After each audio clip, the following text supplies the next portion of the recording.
engaging discussions that may provide you with answers to assist in revolutionizing your own personal health. And now, here's Dr. Nelson. Hello, you're listening to UI Radio Network. I'm Dr. Nelson Bulmash, and you're listening to Health Matters. Welcome to the show. Before I get started, I'd like to thank all my WGJY FM 99.1 listeners. And I want to remind everyone, whether you saw my last episode 2 weeks ago, or whether you you happen to miss it, which don't miss it next time, you guys. I have great guests. You'll love them. I interviewed Dr. Grace Stephen, and she was brilliant. We talked about yoga and women's health. So remember, we archive all of our interviews on Spreaker.com, UnitedIntentions.org, or you can go to my website, which is www.health-matters.net. Let's begin. We have a very fine gentleman today. We have Dr. Bill Lawerence, who's an expert in the area of peptides and their impact on longevity and quality of life. Dr. Bill Lawerence, welcome to the show. Thank you. It's a pleasure to be here with you. So let's read your bio here. Dr. Bill Lawerence is an attorney. He graduated from UCLA and is a published PhD research scientist. Dr. Lawerence's specialty is human life extension through biological age reversal. He is affiliated with the famous St. Petersburg Institute of Bioregulation and Gerontology located in St. Petersburg, Russia. Dr. Lawerence is the first human being to successfully, via telomerase activation with scientific confirmation, to have reversed his own biological age. Chronologically, he is 71 years old, and over a 3-year period, using proprietary peptide bioregulators, diet, and other nutraceuticals, he has reduced his biological age to 45. Did I read that correctly? That is correct, yes. Okay, and I'm excited. And I feel 45. You feel I love it. I love to hear that. At 71, fantastic. Yeah. Dr. Lawerence has added nearly 25 years to his life expectancy and now has a life insurance actuarial life expectancy of 110. That is correct, and most of that should be very healthy. Other studies have shown that we've conducted that only the last couple of years will probably have some health issues. Wow. This unprecedented result has been confirmed in the USA by Telomerase Diagnostics, the testing lab owned by the 2009 co-recipient of the Nobel Prize in Medicine. Her name is Elizabeth Blackburn, by the way. For the last 4 years, Dr. Lawerence has been conducting human clinical trials in America utilizing a proprietary telomerase activation protocol that we call TAP to reverse the biological age of 50 subjects ranging in age from 55 to 91. Today, he will share with us the preliminary results of his study. Bill, take over. Talk to me about this. That is correct. Tell us a little bit more about your background and why. This is so fascinating to me. What prompted you to go down this path? Very selfish reason. Death is a terrific motivator. Yes, that it is. My father had his first heart attack at age 57, died at 63 from heart disease. And I was raised in the Mormon church, Nelson, and we do a lot of genealogy work there. Right. So looking back at the last 200 years, no male in my family line lived longer than age 70. And most of them died in their mid-50s and early 60s, most of them from the ones we could identify the cause of death from heart disease.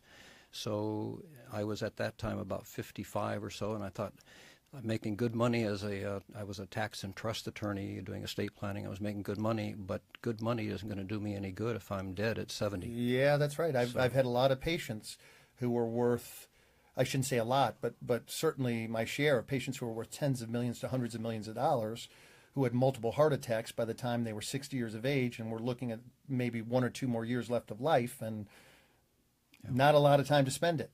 Yes, yes. Yeah, you and I share that. My father's side was the same. All my father's relatives, with the exception of him, died before they were 50 years of age. Yeah, powerful motivator. It's one of the reasons I became a doctor. Yeah, and it's the reason I'm doing what I'm doing today. Fantastic. So. Well, I can't wait to hear more about your work. So let's look at this. Let's look at some of the first 2 results published in 2017 at the Geneva Conference of Aging. Tell us about that. Well, I started the Institute in St. Petersburg, and I started this clinical study now 3.5 years ago. We have 6 months to go. We'll finish up in July. Okay. And the study is designed to confirm studies that we've done in Europe, some of the studies way before I became involved back in the 80s, 90s. But it was decided that we needed to confirm those studies in terms of age reversal with an American study, because America has great credibility in the worldwide scientific community. So if you have a clinical study out of America, it's very meaningful. So we decided to conduct an American study using what we call the protocol, the TAP protocol, telomerase protocol, to reverse a number of people's biological ages here. So we set up this study, and we've got about 45 to 47 people. People aren't as compliant, so we don't count them. So you added some more. So we've been conducting the study, and in May of last year, I had the first two results who had gone through the whole program, and I was asked to come to Geneva and speak to a professional symposium of scientists with regard to aging. Wow. And share with us, I love this. I love your story, by the way. So you said you got started for selfish reasons. You wanted to live longer than your father and your other relatives, and I get that. But tell us about what happened to your partner. Well, I believe ethically that scientists should conduct studies on themselves, and if their loved ones are willing, conduct studies on their loved ones as well. You wouldn't be the first scientist who's done that. No, so I was the first subject, actually, and I underwent 3 years of this protocol, which involves peptides and nutraceuticals and diet modification. And in that 3-year period of time, I was 68 when the study began, and I had a biological age, because we can determine biological age by testing blood, of about 72, 73. And in that 3 years, I was able to reduce my biological age, as confirmed by American labs, to 45. Well, at that point, my significant other, my partner, decided that she'd be willing to do as well. I had wanted to do a study on her dog, but she wasn't so excited about that. No, we take that kind of personally. Yeah. She was willing to let me be the subject, right. But yeah. Anyway, so we put her on a very aggressive program, because what's nice about the protocol is that everything that we're using is natural. We're not using any synthetics, right. any pharmaceuticals, any drugs and so forth. We're using all natural substances. And in less than a year, we took my partner. She was 60 at the time chronologically. She was 62, 63 biologically in terms of her telomere length and right. her biological age. In 9 months, we took her down to 28 years of age. That's incredible. Tell us what the implications are of that. Really significant. Her birth certificate says she's 60. Her cells think, in fact, are those of a 28-year-old. That is, they're comparable to a 28-year-old female. So what that means is that at age 60 chronologically, an American female has a life expectancy of maybe 87, 88. We'll call it 88. If they make it to 60, they should make it to 88. Okay. Well, my partner, though, since we reduced her biological age to 28, 28 from 88 is 60 years. Her cells, being 60 years, mean that eventually her tissues and her organs will be those of a 28-year-old. Comparable to that as well.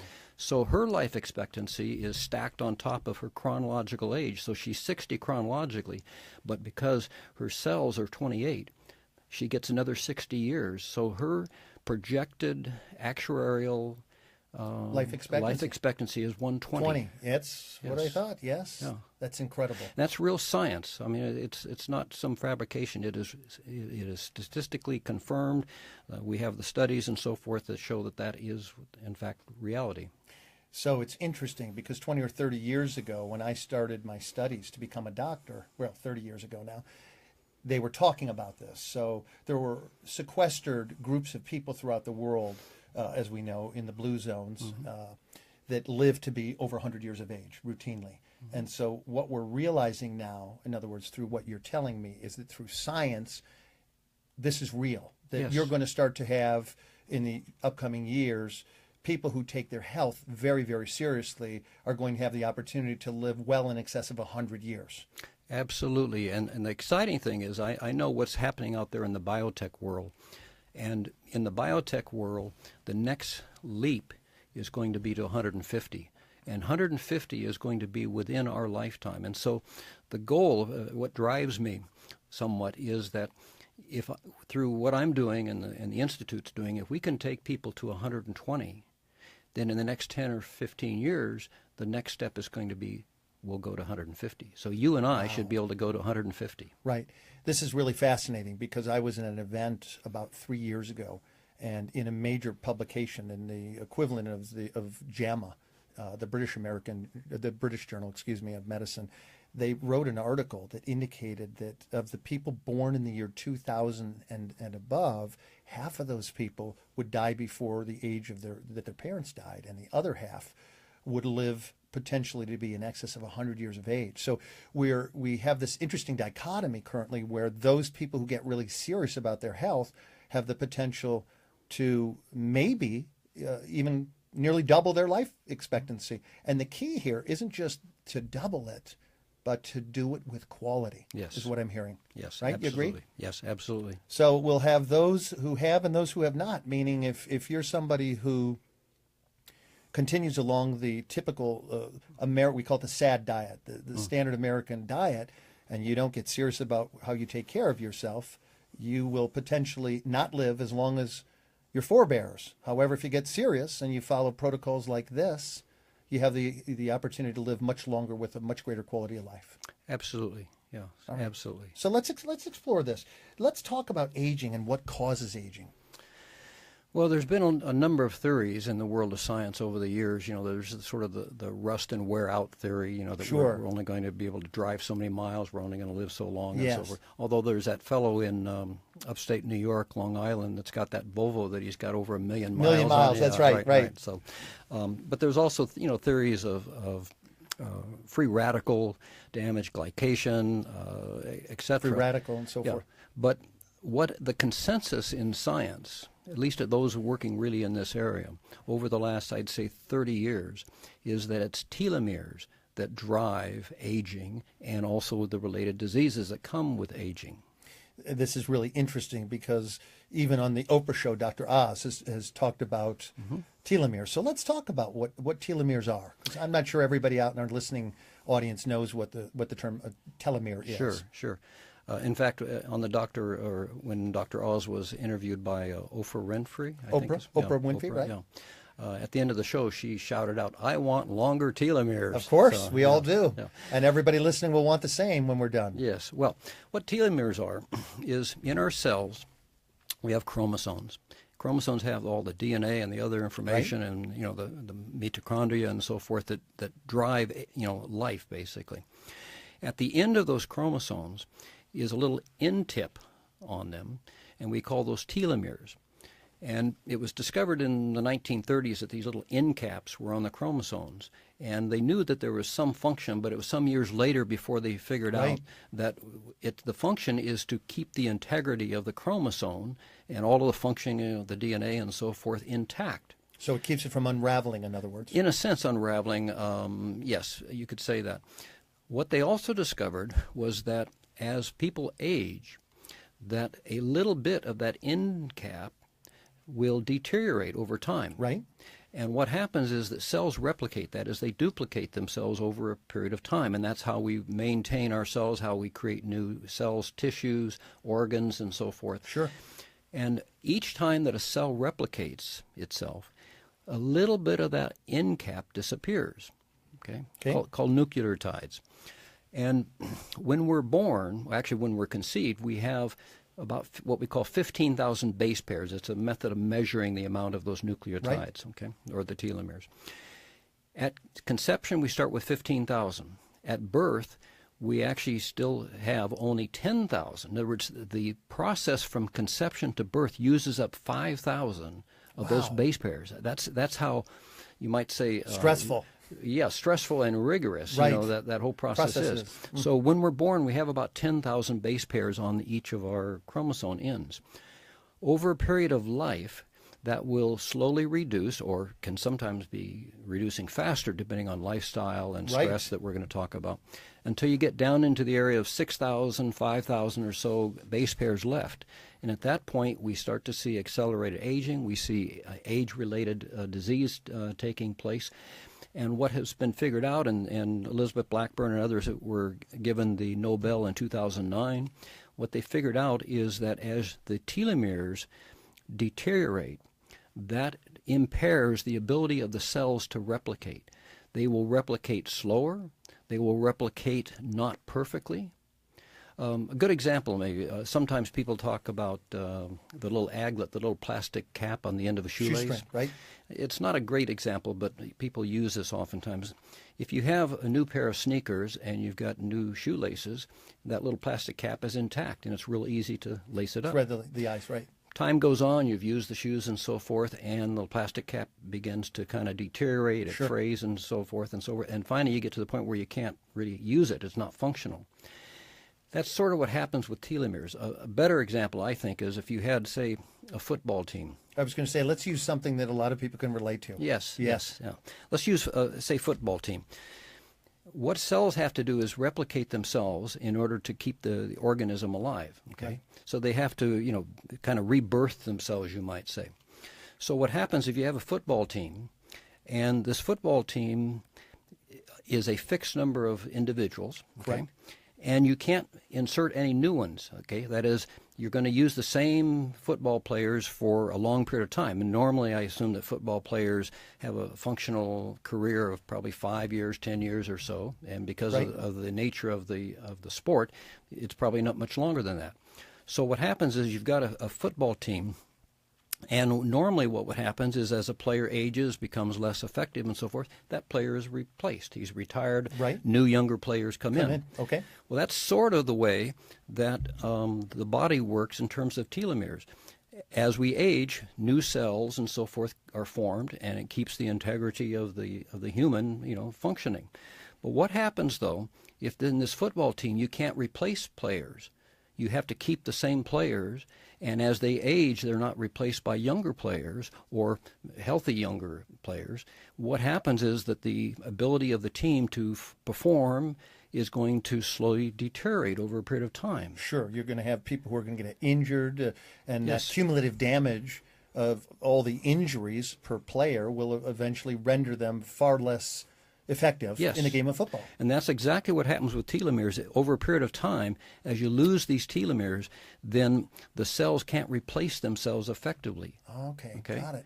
So what you do is, if you can slow down the loss of those telomeres, if you can stop the loss, even better, if you can increase, in other words, bring in new players, then you will have a longer, more successful life and a longer, more successful football team. In a sense. Right. Okay, super. Okay, so that's very, very interesting. And I like your analogy, by the way. Particularly, we're here in the South, and football is very, very big. So I'm sure a lot of people get it. So, Dr. Lawerence, you have a specific protocol. Let's talk about that. Mm-hmm. What is your protocol? What do you use to help with both helping to increase your telomere length and therefore the quality of life, and the increased years potentially that you have to live? How do you go about this? Okay, I'm a researcher. Basically, people that know me think I'm a hermit, and in a sense I really am. I can spend days and days researching. I've traveled to more than 120 countries at this point in my life.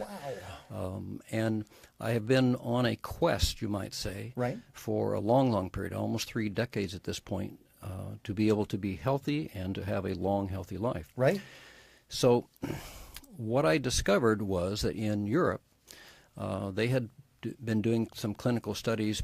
As is true with a lot of things, the military sponsored various studies that they were doing 20, 30 years ago in some of the European countries with regard to how do they keep their troops healthy, particularly when they've been exposed to radiation in submarines or high-stress situations. So the military funded a lot of studies, and what they figured out was that if they took what we call peptides, let me explain. The human body is made up of protein. About 46% of, you might say, the dry matter in our bodies is protein. It's what drives us, what keeps us alive, right. Tissue regeneration, etc. A small protein is called a peptide.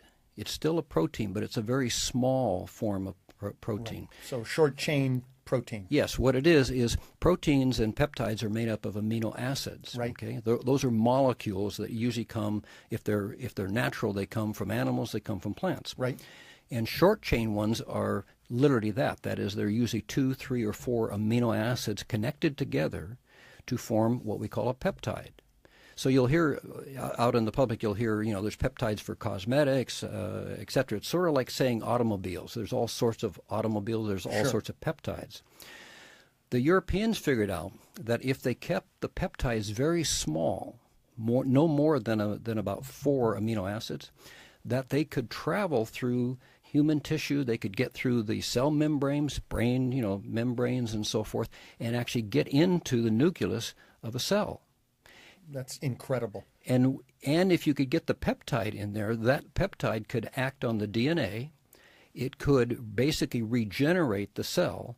And as a result, without going into all the science of it, what happened is that they discovered that instead of the normal human being gets maybe 40, 50, 60 cell replications in a lifetime, called the Hayflick limit. Right. What they discovered is that because of these short chain peptides can get into the cell and basically like bringing new players into the team, Right. it would extend the number of replications by about 30 or 40%. And what that means is if you get 30 or 40% more cell replications, you get 30 or 40% more life, because what life is all about is how many times can a healthy cell replicate itself.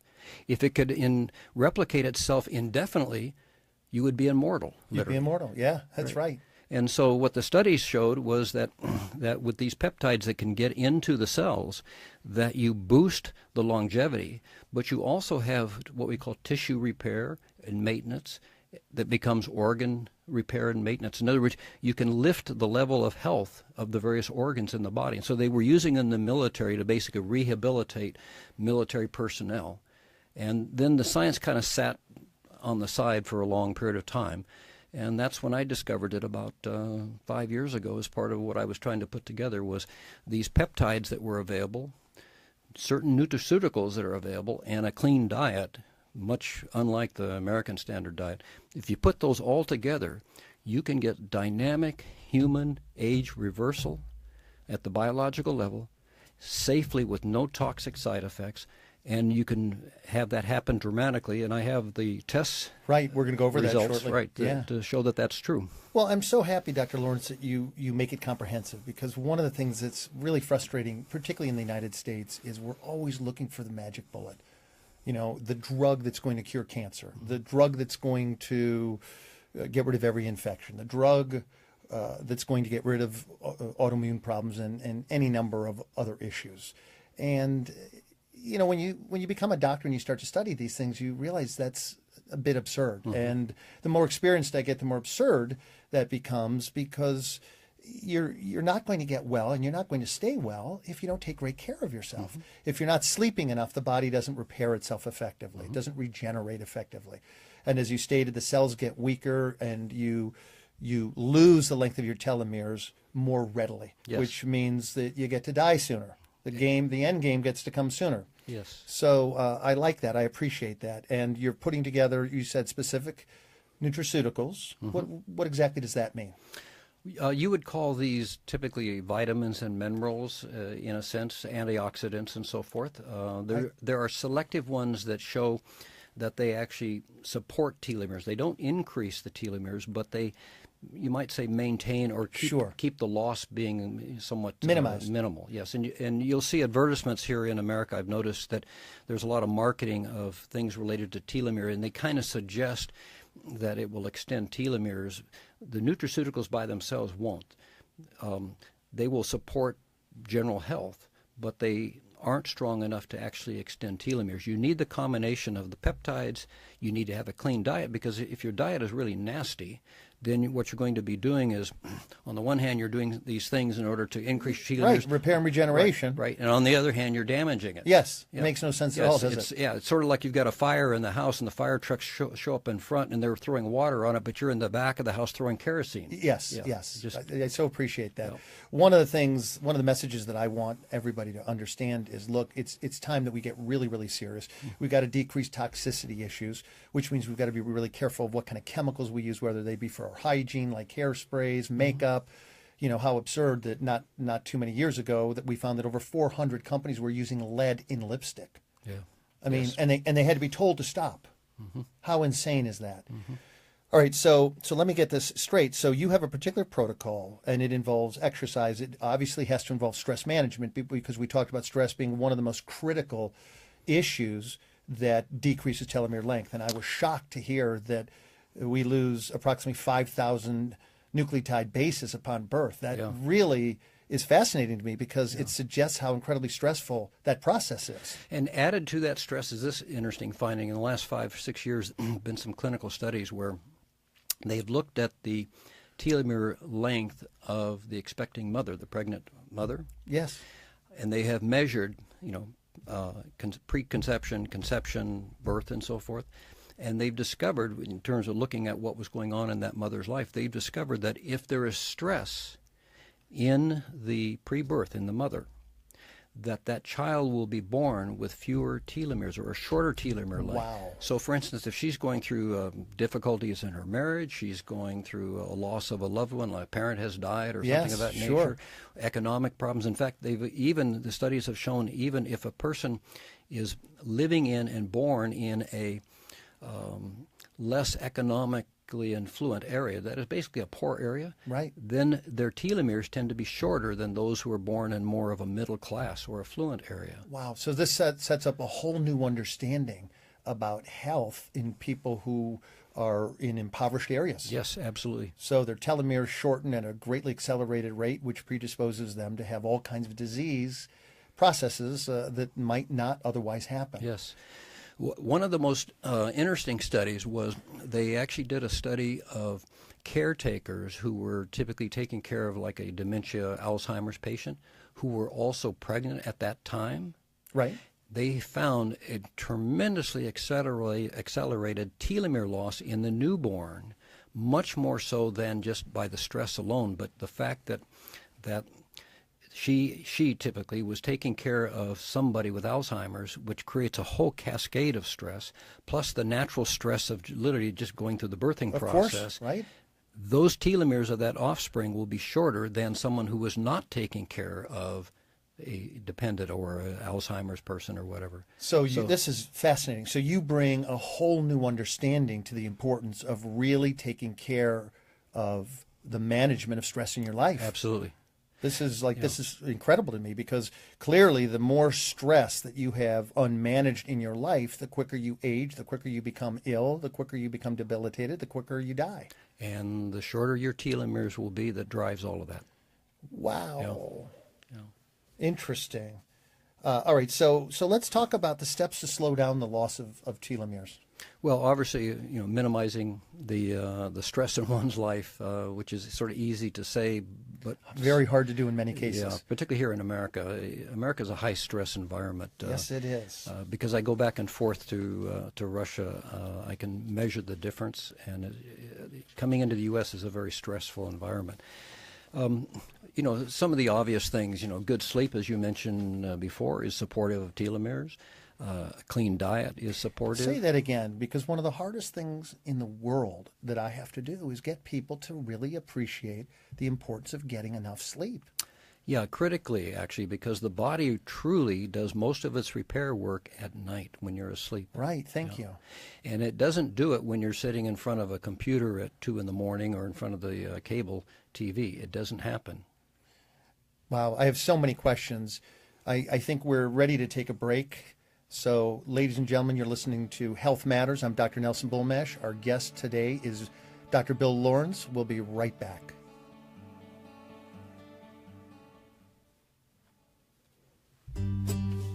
So we're halfway through.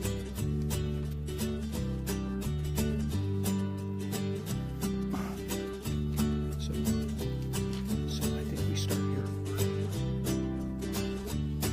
Start here? Okay. So we'll go into your study, in other words. Okay.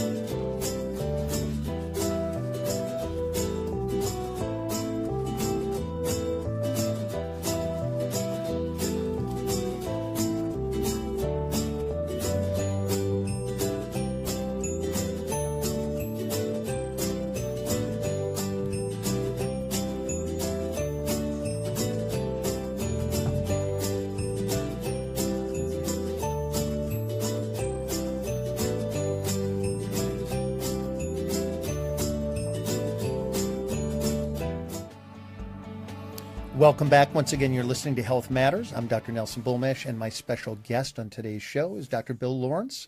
We're talking about the impact of peptides and managing your lifestyle so that you increase the quality of life and one's longevity. Dr. Lawerence, I want to jump in now, if you would, and let's talk about your clinical study. Okay. Oftentimes, when you hear, I think, these types of programs where people are talking about health and so forth, they give you some general kinds of things. You know, you hear about diet and you hear about stress and so forth and so forth. My clinical study is extremely specific. That is, we are reversing human biological age very specifically and with American testing labs to confirm that. So there's nothing general about what we're doing. We are actually reversing people's biological age. We are making them at the cellular level younger. And one of the things that I want to point out that I really appreciate is everything's independent. So in other words, you're getting peptides from one source. You're having Dr. Elizabeth Blackburn, the 2009 Nobel Medical Laureate, do your testing. And then, of course, you're doing the actual researching. So all of these are independent variables. Yes, and we're using American participants because we already know that this works in Europe. We've known since the 80s, basically, that we can extend telomeres in Europe. So our study, as I say, is a 4-year study. We're coming into the last 6 months. We have about 45 or 46. I hedge a little bit because some of the people aren't as compliant, so I'm not sure we're going to count them if they're not compliant. Right. They're all Americans. We're using, as you said, American diagnostic labs for the testing. And what we do is a baseline test at the beginning when we bring someone into the program and establish their telomere age, you might say, or their cellular age. Right, so you get a baseline. Yes, and we use, this is the telomeres test packet. We use telomeres, again, as you said, Elizabeth Blackburn's company. Right. And what they do is in the testing, they will report back as a result of a blood test in the white blood cells, they'll report back what a person's biological age is. So that it's reported, I'm looking at this one for an individual. She is age 66, and this is what we call a secondary test. We had tested her probably 15, 16 months ago. At age 66, her telomere age or her telomere length indicated that she was probably about 69 or so, not so off from her chronological. Right. Okay. Right. So 15 months later, on the protocol that we've developed, they have reported back that she has the telomeres of a 43-year-old person. Wow. And that means that biologically, her age is 43.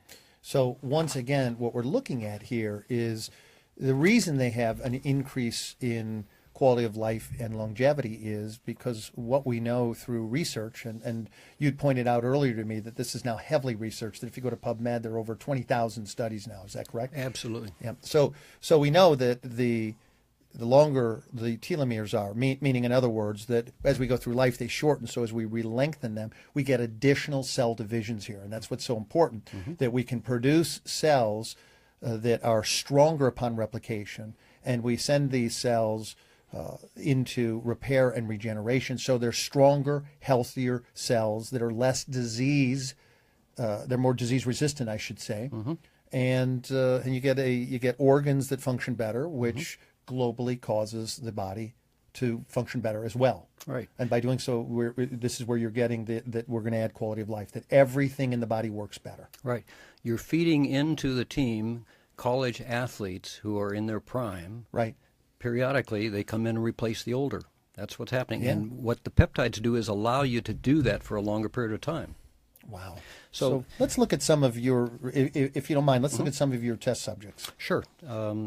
We have what we call round trips, or I call them round trips, where we have established a baseline and then we have secondary testing. And the secondary testing can be 3 years later, 2 years later, 1 year later, 6 months. We set them up differently for various people because we're interested in adjusting dosage. And we have different dosages of the prototype or the protocol that we use, different amounts of peptides, different amount of nutraceuticals, and so forth, with each sort of these groups. And so I actually quantify them as a medium complex, that's the dosage, or Okay. a low or a high. So Right. just pulling out some of these that we've got baseline and secondary tests on, we have, this is a lady who, baseline age, she was 57. Okay. Her telomere age was 80. 80. Yes. So, wow. And she was not too pleased. No, I can imagine. And the part of the reason she was not too pleased is that the average life expectancy of a female who makes it into, say, their 60s in America is somewhere around 85 to 88. Right. So with a telomere age of 80, She might not make it to 60. yeah. Wow, Literally. I see it. Okay, Yeah. I get it. She would statistically have maybe 7 or 8 years of life left. Right. Yeah. So we put her on the protocol, and about 15 months later, using a medium dosage of the protocol, she was 1 year older, of course, at this point, so she was 58. 58, right? And telomeres reported her telomere age when we retested as 62. That is incredible. She had gained 18 biological years. When she was initially tested, she was in the 18th percentile for her peers. In other words, only 18% of females her age had shorter telomeres. Telomeres, Yes. right? Okay. And when she did the secondary test, she moved up to the 44th percentile. Huge increase. Yeah, that's pretty significant. Here's another one, a fellow who was not very patient. He insisted that we put him on a high program, and he was his baseline age was 69. His telomere baseline test, that was his chronological age, 69. His telomere age baseline was 75. So he was 6 years older than his chronological age. biologically. Yeah. Okay. Very aggressive. In a period of 6 months, when he was retested, we made him sign a special disclaimer, actually, because he wanted to increase the dosage so much, which was fine with us because it's all natural Right. substances. So it's not going to hurt him. Right. Okay. So 6 months later, his telomere age dropped to 68. So from 75 down to 68, he gained 7 years in 6 months. Yeah, that's wow. Yeah. That's really impressive. Yes. Yeah. Let's talk about the next one. This one's special to both of us, of course, because Oh, yes, she's yes. my good friend and your partner. Yeah, she's my partner. Right. We tested her. She was 60 when we did the baseline test. She tested telomere-wise at 62, which is pretty close to chronological. Sure. She was pretty healthy, is a Right. pretty healthy person, has taken care of herself and so forth. She's a ballroom dancer and so forth, very healthy. She was in the 49th percentile for her age group. In other words, right about in the middle. Middle. Okay. Yep. Okay. So a year later, again, also with a pretty high dose, not as high as the fellow that we just talked about, but pretty high dose, because I think she was so healthy, she got a spectacular, unprecedented return. Yeah, I want to make sure. Am I reading this correctly? Because it says 28. Yeah. Is that correct? Her telomere age a year later. A year later. Yeah, tested by, Elizabeth Blackburn, was 28. 28 years of age. You understand? I'm biologically. pausing here. Yeah. I'm speechless. Yeah, and she looks at, she reports that her skin is better, that her hair is thicker, that she has more energy. I mean, she has basically, probably not immediately, but over a period of time, she will have the characteristics of a 28-year-old. Now, not perfectly as such. I mean, you're not Right, going to of course. regenerate the organs back to 28. But she's going to have basically a lot of characteristics of a much younger person. And I understand that she just won a very significant title out in California at a big dance competition. Yes, at a ballroom dance competition. And she's 61 now. And if you looked at her, you would, well, you've seen her. She looks beautiful. She does not look 61. No. I would put her in her 40s. Yes, easily. Easily, Yeah. right? I think that would Easily. be fair. That's Well, let's- 34 years. Yeah, a she's- 34-year age reversal. Yeah, in about a year. I know it sounds like sci-fi, doesn't it? You know what? You took the words out of my mouth. I was going to say this sounds like science fiction. Yeah, but it is hard science. Yeah, and based out of Nobel Prize laureates who did the foundational work. Yes, exactly. Yeah. Another one here. Oh, who's this handsome guy up here? The next one. Oh, let's not use him. No, let's use him because this is pretty impressive. Well, okay. I was 67 when we started. I was the first Right. Person. I tested at 75 telomere age. You know, I was a little disappointed. I don't blame you. You take great care of yourself. I really do, and I've tried for 35 years to do so. And I was in the 44th percentile, which again was disappointing. So I then, 3 years later, I was tested, and at that point I was now 70, and my telomere age had dropped to 45. So I picked up 30 years in 3 years. And I was now in the 95th percentile for my age group. That's incredible. And I want to stop you here for just a second, because there's something here that's very, very important to me to discuss, and that is you take really good care of yourself. I do. So the point I want to make here is that just because you take great care of yourself doesn't mean that you're going to have telomeres that are aging as one might think. One of the really strange things in this science, and no one really has an explanation for it that is really a viable explanation, is that you cannot look at a person and have any idea of what their actual biological telomere age is. Because I have seen in the people that we've had in the study, like, you know, for instance, the first person that we talked about, the lady, baseline 57, dropped 18 years in 15 months. Right. You look at her, she's thin, she's athletic, she looks as healthy as can be, she takes care of herself, has a clean diet.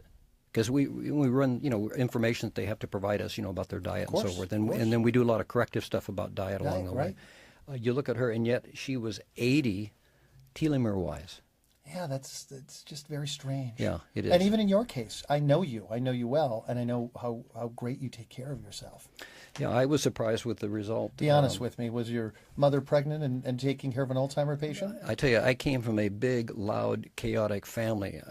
I'm sure that my telomeres were damaged from the moment I popped out. Right. Okay. Yeah, literally.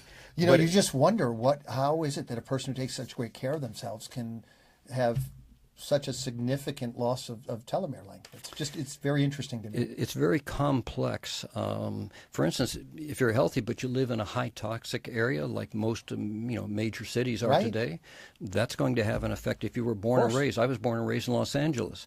It wasn't the worst place in the world when I was young, but over the years when I was a teenager, it certainly became. We had smog alerts all the time. Yeah, I was going to say maybe it was second to Beijing, but it was pretty bad there for a long time. Although I give LA a lot of credit, they got really serious about they did. Cleaning their act up, and they have done a remarkable job. Yes, they did. Yes. All right, so this is very interesting because what it tells us, and you correct me if I'm wrong. I know that you don't have all the data in yet, but what would you say you have about 25%? I mean, these are just several of your patients. We have actually 9, and actually in today's mail I received 4 more because we're coming to the end of the study. Yes. And so I'm getting about 4 or 5 every month, but today's mail I happen to have 4 more results. So yeah, we're about 25%. We finish in July. I've been invited recently this week to Stockholm in the middle of April to present basically the study results as they will be at that time. The word has gotten around in the gerontology scientific community that there's something going on here that is pretty significant, worth taking a look at. So I have to put you on the hot seat for just a second. Mm-hmm. I have to ask you this very pointed question, if I may. What is the data looking like? So we have several people here. What is it meaning? In other words, can you say that all of the people who took the protocol seriously have reversed their telomere length and therefore can look to living a healthier, more vibrant, high-quality life over a longer period of time? Yes, I can more or less say that. We have a couple of people that only picked up 1 year biological age reduction in a 1-year protocol, but that's the least. And of course they aged another year there, so they basically were 2 years different, and yet they actually reduced their biological age. But let me put that into context. To get 5 minutes of age reversal is unprecedented. Right. In the history of science, in the history of medicine, period. To get 5 minutes. Yeah. So even a person who gets just 1 year is significant. Very significant. And we check with compliance and so forth, but they're they say, oh yes, we've been doing the protocol and so forth, but then I look at their inventory of the things that we send them, and they've still got quite a bit of stuff. So I think there is a direct relationship between dosage and results. That's clear, because when people have gone really aggressive, they get tremendous biological age reduction. So with the people who only gained a year, first of all, were there a significant number in your study that only gained a year? No, only just a couple. Okay, and were they on, to start with, I know there may be an issue of compliance, I get that. Were they also on a lower dosage in Yes. the protocol? Okay, so they were on a low dosage protocol. Yes. And they may not have been as compliant as you wanted them to be. That, and again, some of these people, a lot of these people were professionals. There are a number of doctors that are in this study. There are attorneys in this, accountants and so forth. And I know that some of them have high-stress lives. And stress is the number one damaging element for telomeres. So even though, again, we're doing the protocol to enhance their telomeres, but if their stress level remains the same, it's going to have impact on what we're doing. It's interesting, Dr. Lawerence. Years ago, I read an article that suggested, and don't quote me on this, but I think the average life expectancy of many medical doctors, if I'm not mistaken, was 57 or 58 years of age, and I was shocked by that. Much statistic. lower, yes. Yeah. And I don't know if that's still true. I read this article probably at least 15 years ago, but how interesting and paradoxical that these people are dedicating their lives to helping people, saving their lives and helping them restore their health to the detriment of their own lives. Yes. I think the conventional physicians, particularly here in America, are some of the most stressed people from so many angles at this point. It's a very difficult profession today. Very difficult. Yeah, it is. One of the neat things, by the way, that I do want to mention, and I've mentioned this in other interviews, is that my son, who is in his second year, finishing up his second year of medical school, has made it very clear that about half of his professors, who are either PhDs or MDs or MD PhDs, are going into functional medicine because they realize that you simply can't rely on Western medicine, traditionally taught, if you will, as it is, to really improve the quality of your life beyond getting out of emergency situations. Yeah, that's very true. And you actually touched on it in the beginning when you said, particularly in America, there is this paradigm or philosophy that there is one fix for any disease, and most of the time that fix has to do with a pharmaceutical. Right. And unfortunately, the doctors are often, I'm hoping it's less today, but conventionally the doctors are taught that there's one pharmaceutical for that disease. Right. And that just does not ridiculous make any sense at all. No. The body is a complicated system, and when there's a disease, it's multifactorial in nature. Absolutely. Yeah, we're talking about multivariable calculus, not arithmetic. Yes, yes. All right, listen, Dr. Lawerence, thank you so much. We're going to take another break here. We're going to listen to our sponsors for a moment, and I want to thank you. We shall return in a moment and pick this conversation up again. Once again, you're listening to Health Matters. I'm Dr. Nelson Bullmash, and my guest is Dr. Bill Lawerence. We'll return in a moment. So we're going to go here now. Exactly. I think the intro is something about, well, in addition to age reversal, what are the other things that are That's where we're going to go. So we're going to talk about this, and then we're going to go to that. Yeah. So we got 15 minutes left. We're doing good. Yeah, we're doing great. All right, let's just go back in because I had an issue with the audio. So I'm just gonna play the music and come back in. All right. Welcome back. I'm Dr. Nelson Bullmash. You're listening to Health Matters, and my guest today is Dr. Bill Lawerence, and we're talking about using peptides to increase quality of life and longevity. Dr. Lawerence, let's get into some more studies. I'm like you. I'm not the researcher you are, but I love to read research because it really gives credibility to, in this case, what we're looking at here, which is the use of peptides and lifestyle modification to improve the quality of life and longevity. Okay?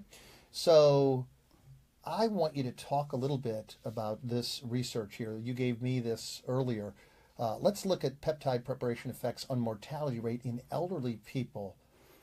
Let's go into this. And you can start here in the upper left, and let's talk about the controls and then the two different age groups. The first one from 60 to 74, and then I like this, leave it to the Russians, the older division they call old people. 75 to 89-year-olds. So please begin. Okay, these were studies that were done in Europe, including Russia. And we've talked about reversing human aging, and it has a very positive impact on, disease states and so forth, and keeping the immune system functioning and so forth. Using many of the same peptides that I'm using in the protocol that I call TAPT, Telomerase Activation Protocol, right. but using many of those same peptides. Studies were done back in the late 80s and 90s looking at basic mortality of different age groups using various of these combinations that are part of what I do. And actually it was some of these studies that I saw early on that really got me interested in, if, as we'll explain the results here in a moment, if we could significantly reduce death or mortality right. using some of these things, then the opposite of that is that we would be extending people's lives. And so one of the studies that was done, I think it was published in 2003, they had two groups of people, what they called an elderly group, age 60 to 74. Right. Those people were the control group. In other words, they just did their normal diet. They were taking maybe some vitamins and things. Then they had the group taking some peptides, specific peptides. And what they found was that over the course of 12 years of that study for that group, 60 to 74, that at the end of the 12 years, that 44% of the people in the control group had died. Okay. In the group taking the various peptide combinations, only 22% had died. In other words, they reduced the death rate from all-cause mortality, from every form of disease and death, down to 22%. In the older group, this was 75 to 89 years. The study only ran 6 years, of course, because the people were older. And in that 6-year period of time, the people in the control group, taking, just regular polyvitamins and regular diet and so forth, 82% of those, actually 81.8% of those people died, which would be about normal. These people were 75 to 89 years of age. Right. So a large majority of them died, 82%. In the group taking a complex of these peptides, only 33% died. So this is incredible. So the control, 82% died. Yes. And with one peptide, you had 45.8. Yes, I skipped over the one, but they had one peptide that basically represented roughly a 46th percentile rate of death. And then when they added a complex of peptides, then they reduced it to 33%. That's remarkable. Yes. And this study was written up in a major publication. Yes, it was.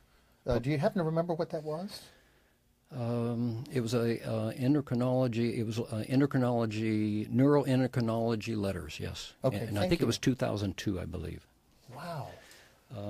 Yes. I mean, I'm staring at these numbers. So 82% versus 33%. Yes, and so the peptide products, the combination of them is a powerful supporter of health. So part of this, of course, would be the fact that, and they were measuring telomeres at this time as well, but the telomere measurement information isn't part of the study. They were just interested in the longevity.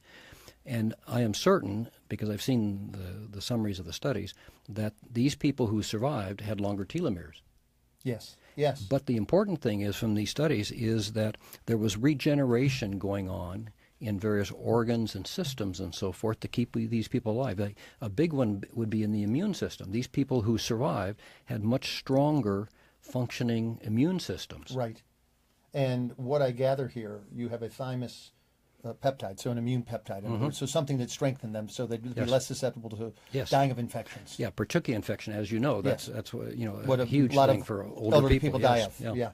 And then there was another study done in 2011 looking actually at myocardial infarction or stroke.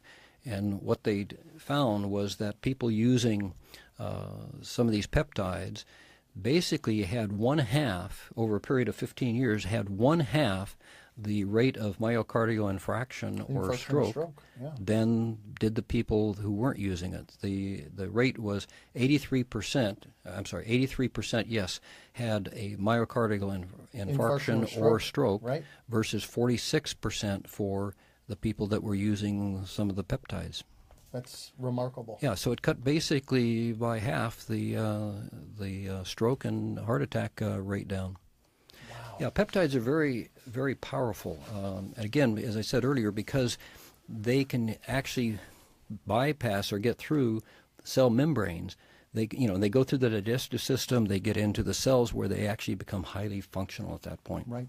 So I want to mention something. We've spent a lot of time talking about increasing telomere length and how that potentially can increase longevity and quality of life. Let's talk a little bit. I know there are many different peptides out there to support all the different parts of our body. Let's talk about that a little bit. Well, there's, of course, peptides in a sense are like saying automobiles.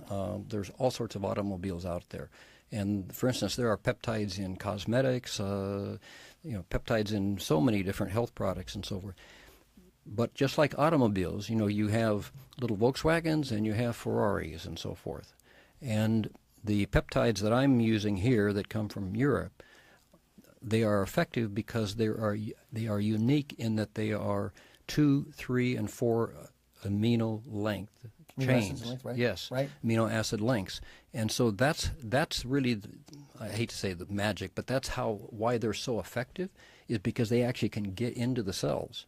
So really, I want to use another analogy. In other words, what we're looking at here is these peptides would be analogous to a key opening a lock. So they lock in on a very specific site on a chromosome, and when they do that, they allow for increased cellular division, so we get new cells, and increased repair and regeneration of the older cells. Yes. So in essence, we get these poor, older, more beat up, more worn out football players, and we rebuild them, if Yes. you will, and then they can be put back on the field, so to speak, and play more football at a higher level, like they perhaps once did before. Yeah, I like that. That's exactly what they do. And the interesting thing about the peptides, they are drawn from animal sources, and they are organ specific.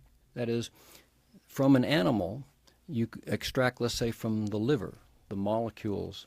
You extract from the kidney, you extract from the brain, and so forth, and you then process them in a very high-tech way, you might say. Sure, I imagine it's got to be difficult to extract them and then stabilize them. Yes, very much so. Yeah, and not only stabilize them, but stabilize them in a way that they can go through the digestive system. Yes. And then make it to the target organs. And the process actually involves 3 different countries. It involves France, Germany, and Russia to actually make all this happen. Right. Because there's technology in each one of those countries. Sure. Okay. And I want to mention something. A lot of people have concerns when you talk about extracting proteins from animals. Let's talk about that for a moment. So these animals, these cows, are taken from Denmark, and they are organic and grass-fed. So they're very, very clean. So we don't have to worry about diseases coming. Okay. No. The animal is slaughtered actually for the meat, but the organs then are harvested by the Institute in France and so forth. Right. Very carefully processed in order to turn them into these peptides. Fantastic. Yeah. Dr. Lawerence, it has been a privilege and a pleasure to have you. Please take a moment and summarize for the listeners. What would you say, break down for them in maybe 30 seconds? Okay.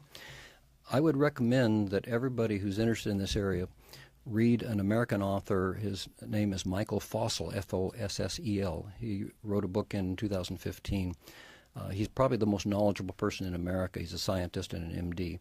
It's called The Telomerous Revolution. Michael will appreciate the plug. Yeah, you actually know him, right? Well, through emails. And it will give everyone a real understanding of the science of telomeres and why it's important and how they relate to various diseases. And it will explain that this is real stuff. You will see from an independent author who is well known. He's written the only medical case book on telomeres. You will see from an author, an American expert, why this is so important. And he talks about that he knows in biotech places they're working on having something available, and it will be now or soon. Well, we have it now. That's what these clinical tests are showing. Excellent. We can reverse people's biological aging and enhance their health with a natural form of peptides and nutraceuticals and some clean diet. Very good. Thank you again. It has been my privilege interviewing you. I hope you'll come back again. We're coming to the end here. I want to thank everybody on WDJY FM 99 for listening. I'll be back in 2 weeks where I will be speaking to Callahan and Anna of Roswell Barbell. Thank you so much for joining us. Look forward to seeing and all those listening in 2 more weeks. Thank you for joining us on this edition of Health Matters with Dr. Nelson Bulmash, where we help you discover how to ignite your mind, body, and spirit connection. Join us next